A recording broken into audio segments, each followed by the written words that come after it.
poder está en usted. Parte 14. Asombrosa prueba de transferencia de pensamiento. Antes de que uno logre lo que desea realizar, hay que conocer cómo actúa el subconsciente. Hay gran cantidad de misterio asociado con su funcionamiento, y muchos científicos, físicos, biólogos, antropólogos, psicólogos, psiquiatras y toda clase de autoridades están tratando de conocer mejor lo que ocurre en las profundidades del cerebro humano. Ahora han descubierto que hay grandes secciones del cerebro humano que pueden ser suprimidas sin dañar su conciencia o su inteligencia. Habrán oído hablar del electroencefalógrafo, ese aparato sensible que registra las ondas cerebrales. Yo he sabido recientemente de un nuevo instrumento, que ahora se está perfeccionando, mediante el cual las corrientes positivas y negativas de todos los órganos del cuerpo pueden quedar registradas, para determinar su estado eléctrico de salud. Como verá, el cuerpo físico no es el organismo material que creó en un tiempo. Ahora se le considera una máquina electroquímica de gran sensibilidad. Hace unos cuantos años, los científicos pensaron que la llamada alma era una parte del cuerpo, que moría con el cuerpo. Hoy no están tan seguros de ello. En realidad, muchos científicos han sacado en conclusión que la inteligencia y la conciencia pueden no ser parte del cuerpo, sino que sencillamente se manifiestan a través del cuerpo. Imagínense, entonces, como un inquilino temporal, que vive en su maravillosa casa de carne, ganando experiencia, y desarrollando su alma o conciencia a través de la experiencia terrenal, y finalmente, partiendo de esta casa cuando la casa se ha dañado o su utilidad ha terminado. ¿Fantástico? Ya no hay nada fantástico en esta edad de Bucky Rogers. Lo que la mente del hombre puede concebir, la mente del hombre lo puede realizar. El hombre ha deseado la inmortalidad, desde que el hombre tiene existencia consciente. Ha soñado y ha escrito acerca de la vida futura en sus religiones, sus filosofías, sus canciones y sus aspiraciones personales.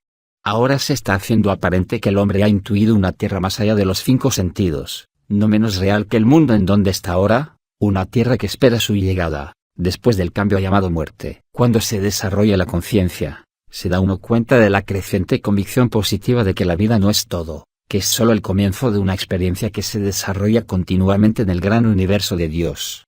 La clave de un entendimiento más profundo de sí y de la verdadera relación con la conciencia de Dios se encuentra en el desarrollo del control y la dirección de la parte subconsciente de uno. ¿Qué sabe usted de su mente subconsciente? ¿Sabe que es el más noble mecanismo del universo? Quizás mecanismo no sea la palabra adecuada, pero hay que llamarlo de algún modo. Opera con la precisión de un reloj, si se le dirige bien. Si usted tuviera un criado que confiase en usted implícitamente y siguiera todas sus órdenes hasta el más pequeño detalle, le trajese todo cuanto quisiera, ya fuera bueno o malo para usted, tendría un ejemplo de lo que hace el subconsciente. Guarda para su futuro uso todas las imágenes y sentimientos de las experiencias que ha tenido.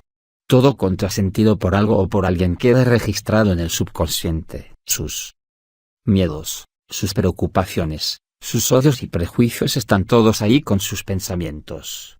Cuando se piensan cosas buenas uno despierta los otros buenos pensamientos que estaban ya registrados. Si usted quiere a alguien hoy, y no ocurre nada que haga variar esto, mañana querrá más a dicha persona, porque los sentimientos diarios por esa persona se añaden a los sentimientos del día anterior. La repetición es una fuerza tremenda. Comience a hacer cosas en un cierto sentido, y seguirá haciéndolas así, a menos que cambie de opinión u ocurra algo, que le haga actuar a uno de modo diferente. Se forma un surco en la mente, como en un disco de gramófono, pero el surco no tiene que quedar así. Usted puede hacer un nuevo surco siempre que quiera, porque usted es una criatura de libre albedrío y de libre elección, y su mente subconsciente está siempre controlada y dirigida por sus deseos y decisiones conscientes. Su subconsciente es un amplio reservorio de conocimientos adquiridos mediante la experiencia pasada, la educación y la reflexión. También posee un conocimiento que le traen a través de sus facultades intuitivas, sus órganos extrasensorios, porque una parte de subconsciente no está limitada por el tiempo ni por el espacio. Es una fábrica de energía que llega hasta el universo que hay en torno a usted, y le da una conciencia de cosas que nunca podrían llegar hasta usted a través de su conciencia solamente. Nadie sabe el modo en que opera su subconsciente, pero los científicos están reuniendo muchas pruebas de que es una poderosa estación transmisora y receptora de un circuito universal. Usted puede ponerse en contacto con cualquier persona o cosa que quiera. Claro que no hay muchas personas desarrolladas hasta el punto de poder dirigir esos altos poderes de modo que puedan comunicarse conscientemente con lo físico, mental y psíquico y, según muchos investigadores, con los mundos espirituales, pasados, presentes y futuros. Pero nos dicen que esto será posible algún día. Su cuerpo es el reflector de sus pensamientos. Su subconsciente es la única parte de su cuerpo que no duerme nunca. Si descansase alguna vez, su cuerpo dejaría de funcionar, porque contiene esta inteligencia milagrosa que mantiene las palpitaciones del corazón, la respiración pulmonar, la digestión, y no crea que esto resulta fácil a veces. Todos los órganos de su cuerpo, incluso el funcionamiento de los 5 sentidos, está regulado por su subconsciente, y si usted no lo altera por el miedo o por las preocupaciones, su corazón palpita regularmente, respira sin pensar en ello, y no sabe que su estómago está digiriendo su alimento. Pero comience a inquietarse por algo, poniendo tensos su organismo, y verá cómo su corazón comienza a palpitar violentamente, cómo su respiración se acorta, y cómo le hace el efecto de que tiene un nudo en el estómago. Incluso su estómago puede ponerse enfermo. Esto puede enseñarle a ocuparse de su pensamiento, y a dejar que su subconsciente se ocupe de su cuerpo. Si le dice a su subconsciente que está alterado, su subconsciente le dirá a su cuerpo lo mismo, porque su cuerpo, la casa en que usted vive, es solo el reflejo de su pensamiento. No puede decir que se siente mal y sentirse bien. Preséntele a su mente subconsciente un problema sobre el cual trabajar antes de irse a acostar. Tenga fe en que esa inteligencia superior que hay en su interior resolverá el problema. Olvídese de ello, y por la mañana, se levantará con la respuesta, o conocerá el modo de hallar la respuesta. Cuanto más practique dando a su subconsciencia algo en que trabajar, tanto más le servirá. Es el servidor más adicto que se puede tener. No le importa que le dé mucho trabajo, que amontone los problemas ante él, ni las metas que se ponga conscientemente. Recuerde, su subconsciente no está limitado en su funcionamiento, no tiene más límite que el de su pensamiento limitado. Este asombroso subconsciente posee un poder que, a falta de una palabra que lo describa mejor, es magnético. Parece magnetizar las condiciones que rodean a uno en el momento en que se le da una clara imagen de lo que uno desea.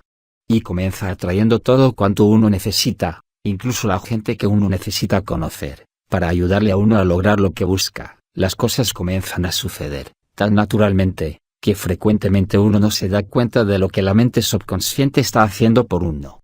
Está usando todos sus poderes en todos los niveles físicos, mentales y espirituales de su vida, y enfocando estos poderes sobre su objetivo.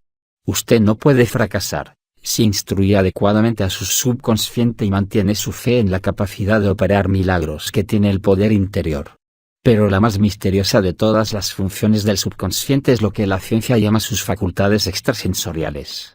Lo que necesita saber acerca de la percepción extrasensorial, me figuro que conoce los experimentos exhaustivos parapsicológicos que el Dr. J. B. Rine, y sus colaboradores de la Duke University, han realizado y están realizando aún. Conviene tener una ligera idea de esta labor. El Dr. Rine emprendió sus experimentos hace muchos años, basándose en la teoría de que la mente humana puede darse cuenta de hechos y circunstancias, a distancias ilimitadas del cuerpo, de acuerdo, o independientemente, con otra mente transmisora o receptora. Comenzó sus experimentos, con tarjetas de su propia invención, que contenían unos gruesos símbolos negros, en forma de cruz, de círculo, de cuadrado, de triángulo y de línea ondulada. Sus sujetos se sentaban en diferentes cuartos o edificios, y trataban de transmitir y recibir las impresiones de estos símbolos. Otros trataban de obtener las impresiones del orden de estos símbolos en una baraja, mediante la concentración sobre la baraja, sin que ninguna otra mente humana conociera el orden por anticipado. Otros aún trataban de registrar sus impresiones del orden en que estas cartas saldrían, cuando fueran barajadas en un momento futuro, para ver si era posible que la mente predijese la llegada de un acontecimiento específico. Todos estos experimentos, repetidos laboriosamente, tomando todas las precauciones contra un posible fraude, consciente o inconsciente, contra la sugestión o la causalidad física, han producido gran cantidad de resultados positivos, que descartaban la casualidad. Ya no hay duda científicamente, de que existen estos poderes superiores de la mente. En realidad, la influencia de la mente sobre animales, plantas y objetos inanimados ha sido demostrada también, Y aún no hemos salido del kindergarten con respecto al funcionamiento de la conciencia y de su relación fundamental con el mundo interior y exterior, que algún día será revelado. Hay miles y miles de casos auténticos, de hombres, mujeres y niños que han recibido impresiones telepáticas, o proféticas.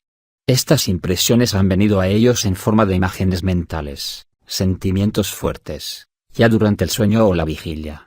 Han sentido o visto cosas que les sucedían a los amigos o seres queridos, e incluso a extraños, que tenían lugar lejos de ellos, o que se realizarían en el futuro.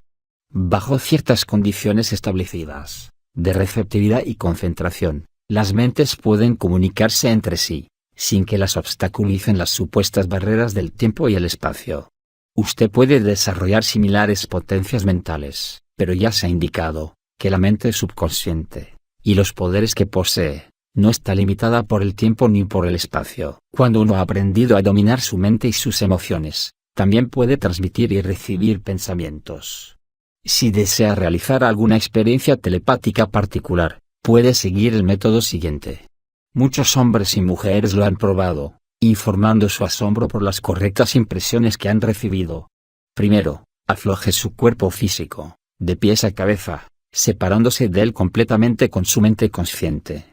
Esto no es fácil en sí, pero con cierta práctica se adquiere. Luego, habiendo dejado pasiva la mente consciente privándola de todos los pensamientos, mira en el interior de su mente, volviendo, en sentido figurado, la vista hacia adentro, concentrándola sobre lo que yo llamo pantalla de imágenes mentales. Esta es una pantalla blanca imaginaria que pende en la oscuridad de la conciencia interior, y sobre la cual, por el principio de la televisión, pasan las imágenes que impresionan la mente desde una fuente exterior. Tengo la convicción de que todos poseemos en latencia estos poderes sensoriales superiores, o los tenemos parcialmente desarrollados, y cuando los reconocemos, cuando tenemos fe en lo que estos poderes pueden y quieren servirnos, comienza a funcionar. La duda y el escepticismo impiden que estos poderes se manifiesten tan definitivamente como la duda y el escepticismo impiden que los poderes creadores de la mente entren en operación. Estas facultades extrasensoriales forman parte del mismo gran poder. Cuando se tiene un impulso brusco e inexplicable para hacer una cosa o para no hacerla, esa es la intuición. Las percepciones extrasensoriales tratan de darle un mensaje. De vez en cuando se tiene una impresión, o la rápida imagen mental de un acontecimiento futuro, de un suceso que va a ocurrirle a uno con el tiempo. No deje que su mente consciente le quite esa impresión, si tiene el fuerte sentimiento de que la impresión premonitoria es genuina. Creo que el hombre tiene en su facultad creadora, en alto grado el dominio de su futuro. Cuanto más sepa acerca del desarrollo y el uso de sus poderes mentales superiores, sus facultades intuitivas, y el modo de seguir sus corazonadas y premoniciones genuinas, tanto más podrá evitar las experiencias desdichadas, y atraer los sucesos buenos. Aunque yo he dedicado años enteros a tal desarrollo, casi todo el mundo, en algún tiempo de su vida, puede dar testimonio de una experiencia en que su mente registraba los pensamientos de otra. A la señora J. F. Hutchinson de La Joye, California, le debo este notable ejemplo. Cuando mi hija tenía 3 años, quizás 4, allá por el año 1925, yo fui a una fiesta de noche. Ahí daban unas sombrillas japonesas de papel, y yo les dije a mis amigos que iba a llevar mi sombrillita a casa para dársela a mi hija, y ellos me dieron las suyas. A mi hija le gustaron mucho, estuvo jugando con ellas, y entonces yo hallé una canción acerca de una sombrilla y ella y yo la cantamos juntas. Desde entonces no recuerdo haber pensado en la letra ni en la música. La mañana del 1 grado de junio de este año, me levanté pensando obsesivamente en una musiquita. Finalmente fui recordando la letra, y al cabo de un par de horas, mientras hacía mis deberes de ama de casa, recordé la canción entera. Mi marido estaba trabajando en el jardín y le corrí a decirle si quería oír la canción de una sombrillita. Se la canté repetidamente, y le dije que la tenía en la cabeza toda la mañana. Él es una persona muy serena, y se rió de mí, por haberme excitado de aquel modo. Luego yo me olvidé del incidente. El 18 de junio, hallé en nuestro buzón un sobre de México, que al parecer tenía dentro más de 2 hojas de papel. Me lo llevé a la casa, preguntándome de quién podría ser, y lo que contendría. Cuando lo abrí, había, para mi sorpresa, una diminuta sombrillita y una nota de mi hija diciendo: ¿Recuerdas a la niñita a la que trajiste unas sombrillitas japonesas cuando fuiste a una fiesta de personas mayores? Desdichadamente, no había fecha en la carta de mi hija, y el matasellos no me permitía ver la fecha exacta en que se había echado la carta al correo. Pero yo no le había escrito a mi hija que había estado cantando la cancioncilla, ni pensando en la sombrillita japonesa. Por lo tanto, estoy segura de que captó mis pensamientos, o que yo capté los suyos. Después de todos aquellos años, una cosa tan inusitada no podía haber sido una coincidencia. Claro que no podía haber sido una coincidencia. Las mentes se comunican entre sí, particularmente cuando se trata de amigos y seres queridos, en muchos más casos de lo que creemos conscientemente. Hay quienes creen que pueden comunicarse, en ciertas ocasiones, con seres queridos difuntos, a través de la mente. ¿Por qué no? Si los seres humanos sobreviven a la muerte, y pueden comunicarse mentalmente, mientras están en la Tierra, deberían poder llegar hasta nosotros a través de la mente cuando hemos desarrollado lo bastante nuestros poderes de sensibilidad. O en nuestros sueños, cuando la mente consciente queda borrada, y nos hallamos en el reino de lo subconsciente, que no está limitado por el tiempo ni por el espacio. Arthur Goldfrex, en una edición de la interesante revista Guide Posts, nos habla de una experiencia psíquica particular. Era en 1923. Yo estaba destinado a bordo de un destructor, a cargo de las comunicaciones de radio. Me había movido mucho desde que salí de casa. Los años y la vida no fueron tan buenos, pero la marina había sido para mí una especie de refugio, el único refugio que conocía durante mucho tiempo. Un día me dormí en mi litera y soñé. Mi padre, a quien no había visto durante muchos años, entró de repente en mi habitación. Me tendió la mano diciendo: «Adiós, muchacho». Yo repuse: «Adiós, papá». Recé una oración. No era elocuente, pero venía del fondo de mi corazón. No volví a verle. Cuando me desperté, mis camaradas me dijeron que mientras yo dormía, habían oído por la radio la noticia de la muerte de mi padre. No me hablen de la ciencia, y de que ella puede explicarlo todo. Hay cosas superiores, Dios es la diferencia. Él lo puede todo. Sí, Dios es la diferencia. El poder divino interior. Pero depende de usted el desarrollar este poder, y aprender a usarlo en la vida diaria. Acostúmbrese a seguir sus corazonadas, la guía que recibe de las impresiones que tiene. Si cree en sus poderes superiores, si tiene fe en que va a actuar en favor suyo, lo hará. Y una vez que haya tenido experiencias de la clase de las descritas en este capítulo, no volverá a dudar. Parte 15. Su mente puede realizar curas. Para vencer al mundo hay que tener buena salud. Se necesita un cuerpo lleno de vitalidad, para que apoye una mente enérgica. Los que se sienten enfermos tienen que verse frente a los propios obstáculos. Pero en muchos casos, su pensamiento erróneo ha sido la causa de las enfermedades que padecen. Examínese. Si no posee el grado de salud que debería tener, ¿qué ha hecho para crear esas malas condiciones? Puede estar seguro de que ha estado haciendo algo para alterar el quimismo de su organismo, dejando que los miedos, preocupaciones y resentimientos le invadan. Nada sucede por accidente.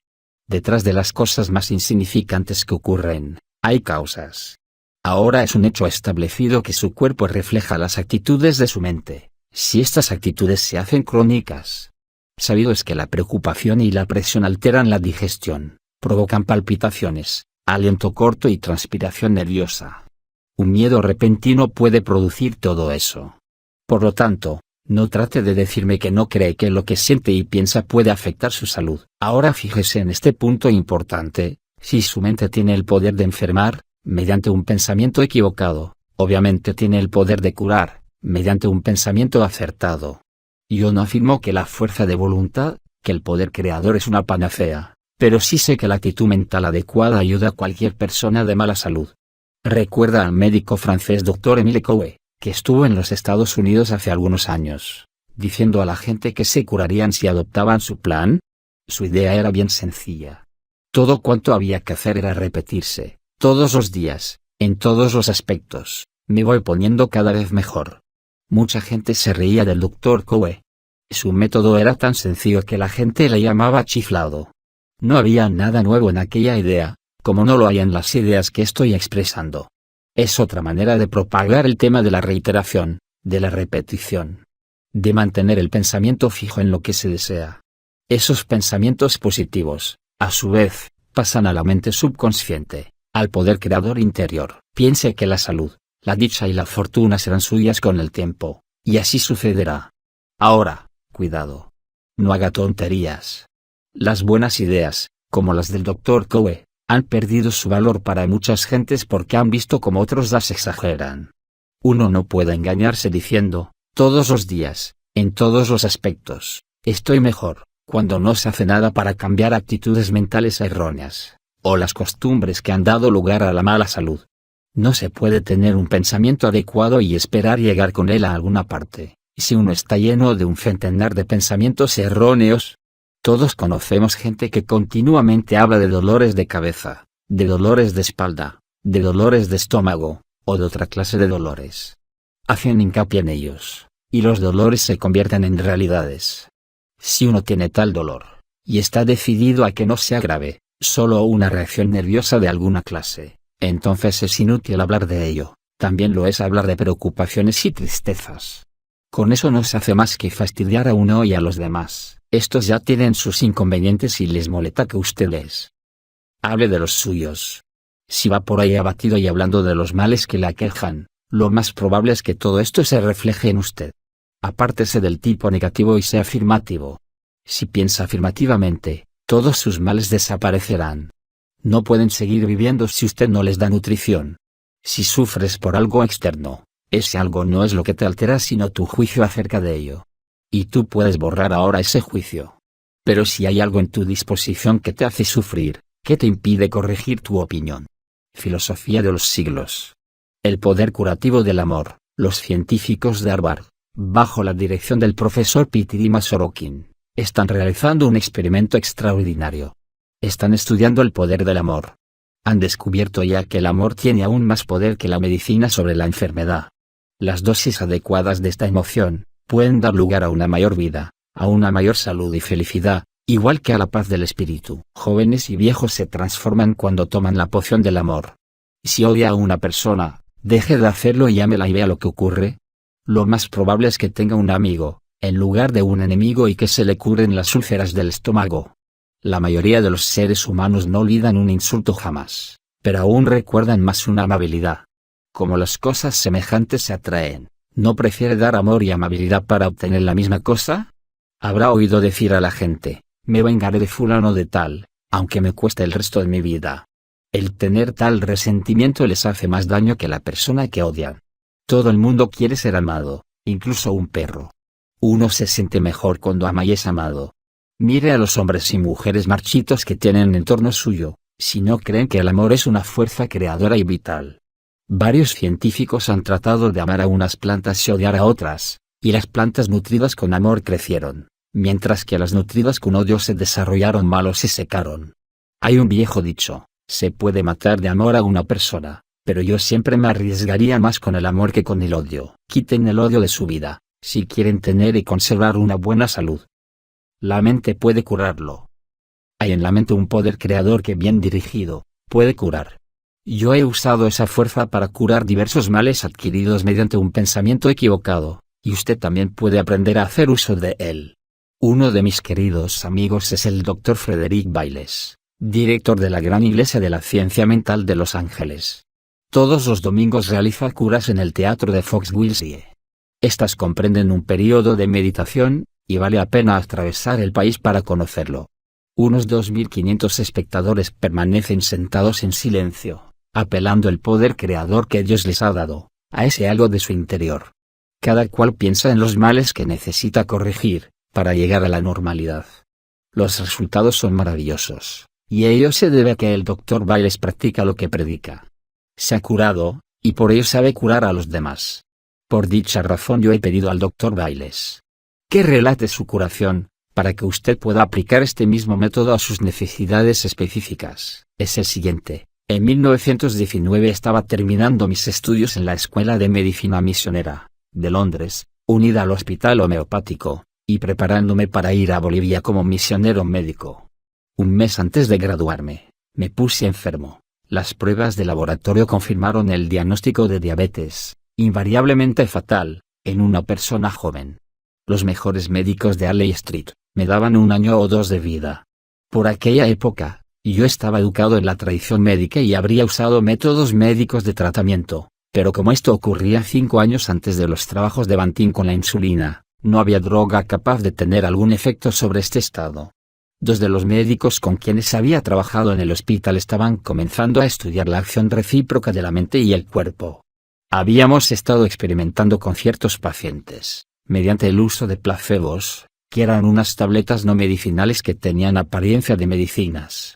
En muchos casos, habíamos visto que los placebos producían el mismo resultado que se esperaba que produjese la droga genuina. Por ejemplo, decíamos a un paciente que tomase 3 píldoras diarias a la semana, luego hacíamos que le proporcionasen drogas solo suficientes para 5 días, y las 15 píldoras restantes eran placebos. Frecuentemente el paciente solía decir, a su vuelta: doctor, yo me sentí bien hasta el jueves, pero las píldoras se me agotaron, y estos últimos días sufrí terriblemente.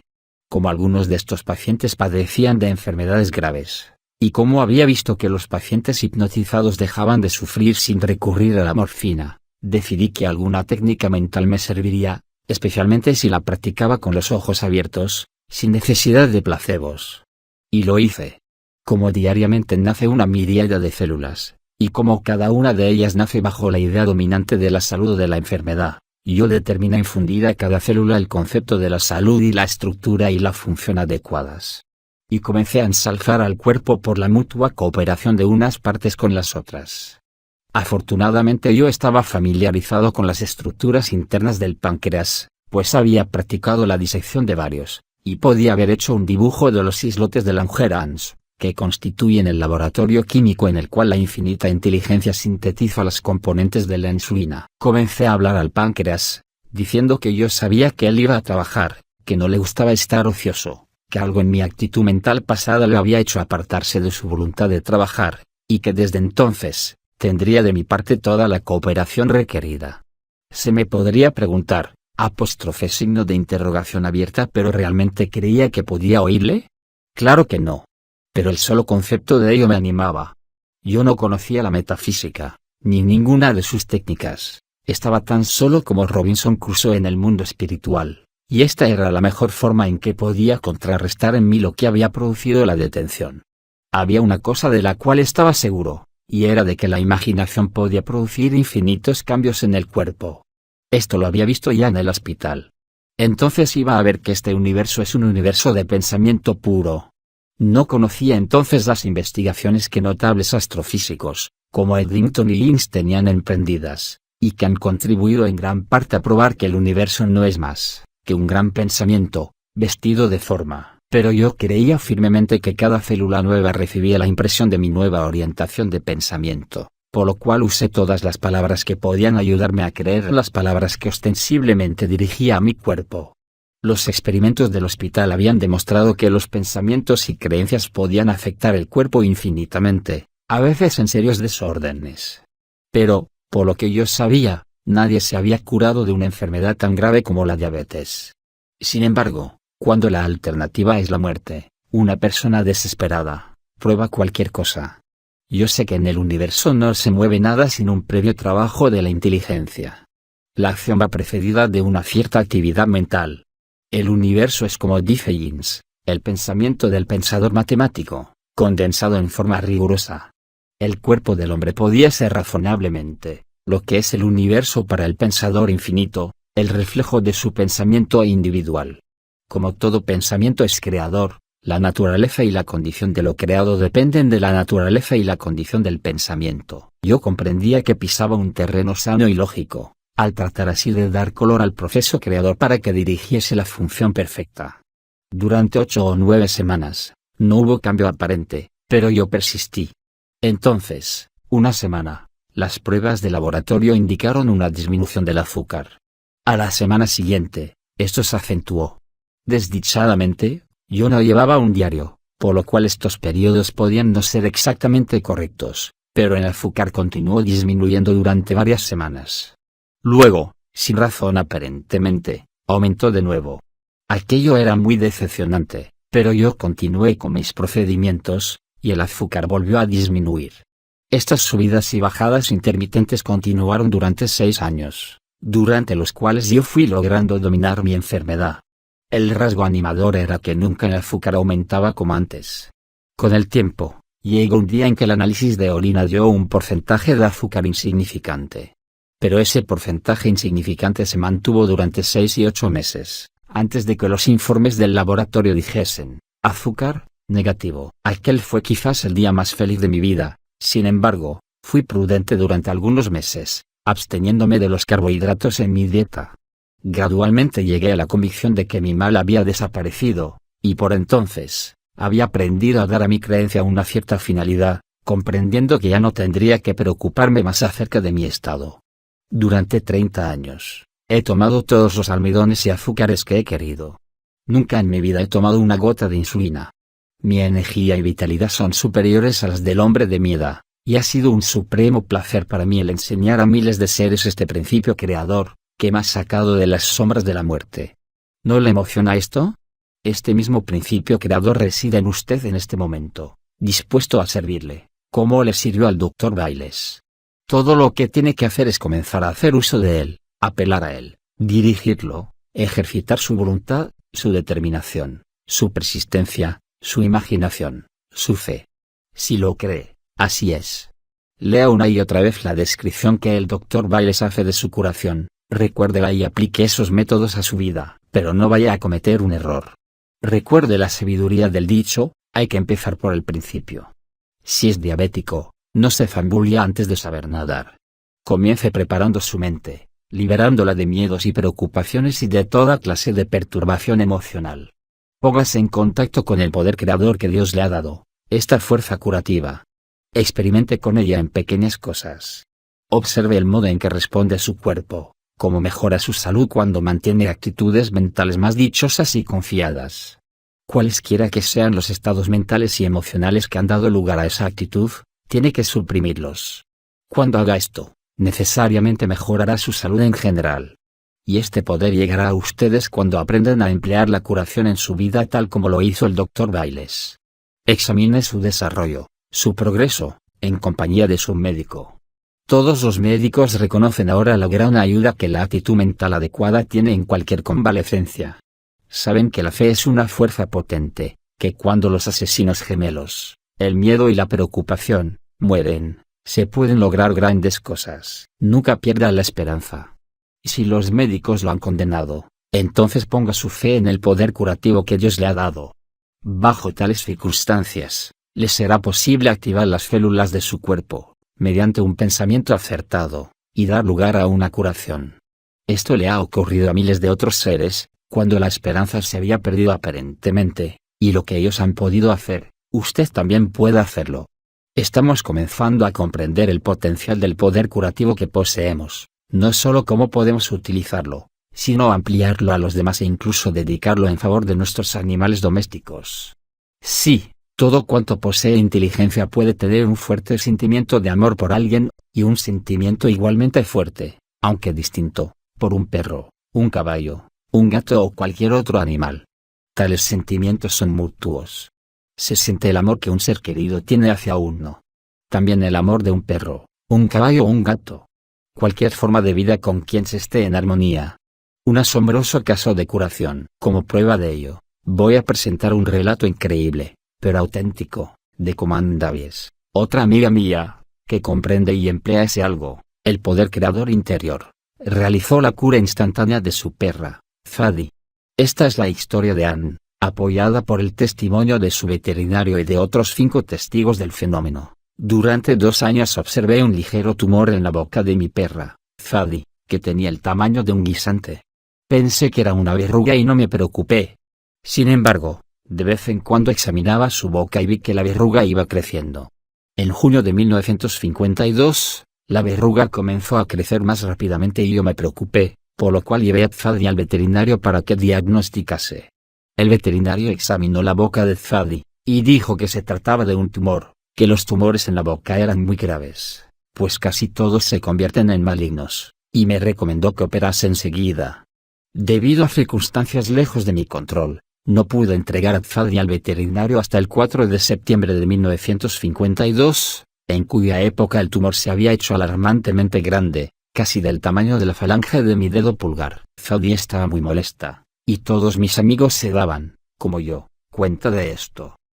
El doctor Sorte estaba alarmado acerca del rápido desarrollo y dijo que había que operar inmediatamente. Hicimos una cita para la mañana del sábado 6 de septiembre. El viernes me acosté tarde. En realidad eran las 2 de la mañana cuando me fui a la cama, después de haber dado a Zadie una galeta que comió con gran dificultad. Procedí a rezar mis oraciones por la salud de diversas personas conocidas, cosa que siempre hago cuando me voy a acostar, cuando de repente se me ocurrió que había sido una tonta al no rezar por Zadie, por lo cual hice algún trabajo mental por ella, y luego me fui a dormir. El despertador me despertó a las 7, y rápidamente me vestí y llevé a Zadie a casa del veterinario, llegando unos minutos antes de las 8. Mientras esperaba con Zadie, recordé de repente el trabajo mental de la noche, y miré la boca de la perra. No había tumor. Sin embargo yo la había mirado 6 horas antes. Volví a mirar cuidadosamente, pero no pude ver siquiera dónde había estado el tumor. El área estaba suave y limpia, y tenía un aspecto igual a las encías que le rodeaban. El médico llegó y verificó lo que yo le dije. Alegremente, me llevé a Zadie a casa, y le agradecí profundamente al poder vital el haber librado a mi perrita de una operación o de algo peor aún. Esta es la historia de Ann Davies, y tengo en mi poder testimonios del veterinario Dr. R. W. Sort, confirmando las declaraciones de Ann. También tengo otro testimonio, firmado por 5 amigos, testigos de la asombrosa curación, a 2 de los cuales conozco personalmente, pues son Félix V. Fraser y el Dr. Paul Foster Case. Los otros 3 son Rosalie Gordon, Thelma Erkelrath y Bonnie Davies. Nunca diga que hay algo imposible frente a esto, y a los numerosos ejemplos de otras fuentes. El poder curativo de la mente es ilimitado en su funcionamiento. De algún modo que nosotros no podemos comprender aún, la concepción de Ann Davies de la boca de la perra, tal como estaba antes del tumor, llegó al poder creador de la perra, y activó su poder curativo. Esto abre un nuevo campo a la especulación. Es posible que, como los perros no saben hablar, tengan sus mentes llenas de palabras a las cuales se han dado ciertos significados, y que ellos y otros animales, tratados así, respondan más rápida y eficazmente que los seres humanos. Recuerde que he dicho que no pensamos por medio de palabras, sino de imágenes. El lenguaje universal es el sentimiento, porque el sentimiento puede comunicarse sin palabras. Es extrasensorial. Indudablemente ocurrió algo definido, en respuesta a la imagen que Ann Davies tenía en su mente. Y lo que ha sucedido una vez puede suceder otra, cuando se comprende al poder creador y se aplica a los seres humanos y a los animales. En realidad, yo creo que el hombre está unido a todas las formas de vida, solo separado de ellas por la forma del cuerpo que habita. Algún día el hombre desarrollará su inteligencia para comunicarse, comprensivamente, con diferentes formas de vida, no mediante el lenguaje, sino mediante el sentimiento. ¿Quién sabe? Quizás el poder del amor, unido con el poder creador, realizaron la curación. La inteligencia opera materialmente sobre la materia, pero no es materia. Esta tiene que ser realmente la explicación. La mente es el factor básico, y cuando la mente toma el timón, todo lo aparentemente material altera su forma tal como dice la mente. Nuevamente el caso del imán y las limaduras de hierro signo de exclamación abierta. En este capítulo hay una mina de oro de salud. Afánese para hallarla. Arriba, comparte el vídeo con tus amigos y suscríbete al canal para más videos como este.